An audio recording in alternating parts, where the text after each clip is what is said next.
Ayni kunlarda Marg'ilon shahridagi Navro'z mahalla fuqarolar yig'ini hududida Burxoniddin Marg'iloniy ilmiy-ma'rifiy turizm markazining qurilishi jadallik bilan olib borilyapti. 35 gektar maydonda zamonaviy va milliy an'analarni o'zida mujassam etgan majmua barpo etilishi ko'zda tutilgan. Prezidentimiz boshchiligida Burxoniddin Marg'iloniydek allomalarga ko'rsatilayotgan e'zoz va ehtiromning zaminida katta bir falsafa, mohiyat mujassam. Vodiy gavhari Farg'onaning tashrif qog'oziga aylanajak ushbu majmuaning barpo etilishi avvalo jahon e'tiborini yana bir karra ajdodlar o'tgan tabarruk zaminga ohangrabodek tortmoqda. Butun dunyodan keladigan sayyohlarni jalb etmoqda. Bugun 20 dan ortiq qurilish tashkilotlaridan yuzlab ishchi xizmatchilar, shuningdek yosh quruvchi bunyodkorlarni bu yerda uchratasiz. Muhim jihati bu yoshlar Marg'iloniydek alloma bobolari bilan faxrlanish barobarida ilmiy tadqiqot markaziga hissa qo'shayotganlaridan mamnunlar. Marg'ilon shahridagi Burxoniddin Marg'iloniy majmuasida ish boshlaganmiz.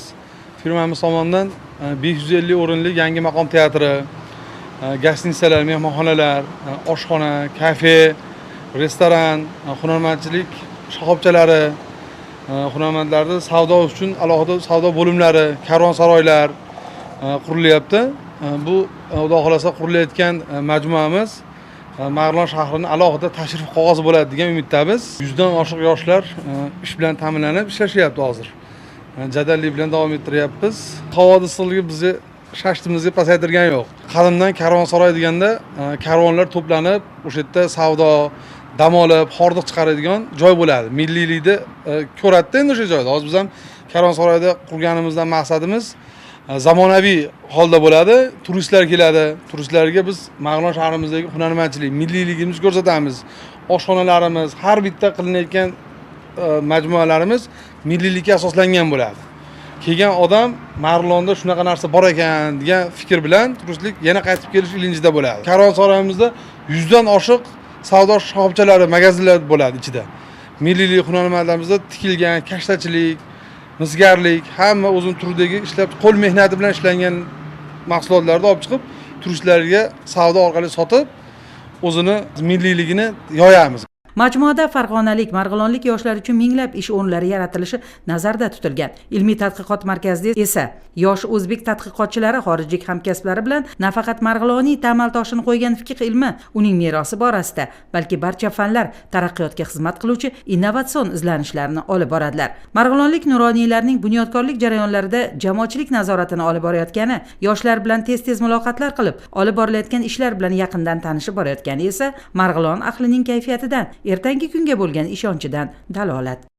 Biz nuroniylar doimo birgalikda har bitta qurilishni boshlanishiga kelib, tepasida turib, biz qoziqni qoqib, shu yerda nima bo'ladi, shu yerda qanday narsa bo'ladi, hamma Marg'ilon ulamolari, faxriylari, hammani fikri, xayoli shu yerdagi be'tibor bas. Hamma qurilishga qatnashyapmiz, kelyapmiz. Bu anjumanda bo'linishida befarq bas. Biz yoshlarimizga borib bularni aytyapmiz, targ'ibot qilyapmiz. Bu xursandchilik, bu narsani endi sig'dirib bo'lmaydi.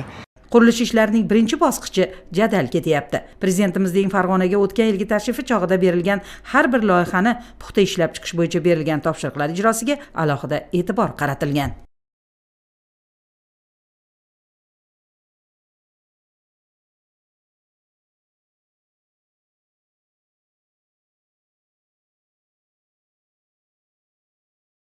Nasıl chiroyli ekishib gullar. Marg'ilon sitiga keldik mana. Necha metr nasha? Bilmadim. Nasıl chiroyli bitibdi. Naqshli. Hali bitsa chakkana bu. Voy, tepani qarang, voy. Sevan ayvon bir.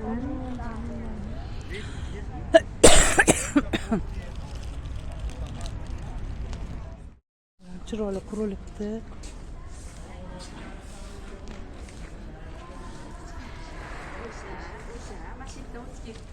Hormela.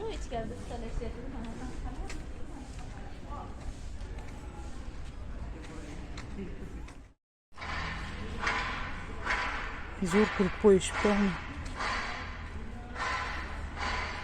Yoshlar videoga olib yuribmiz, ishchilarimizni ishga solib qo'yib.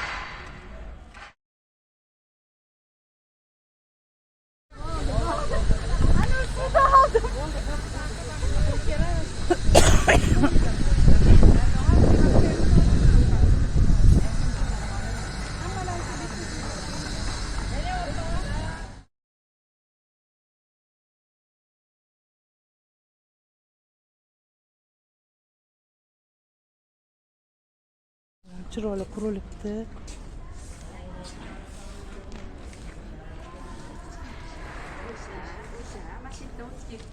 Hormanglar.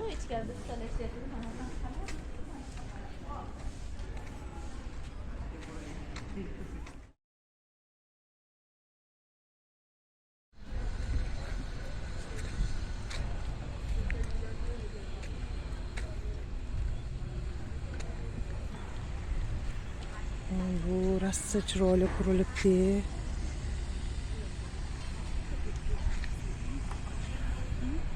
Suv ekan, basseyn ekan. Qanaqa yonar ekan, suvga ekan.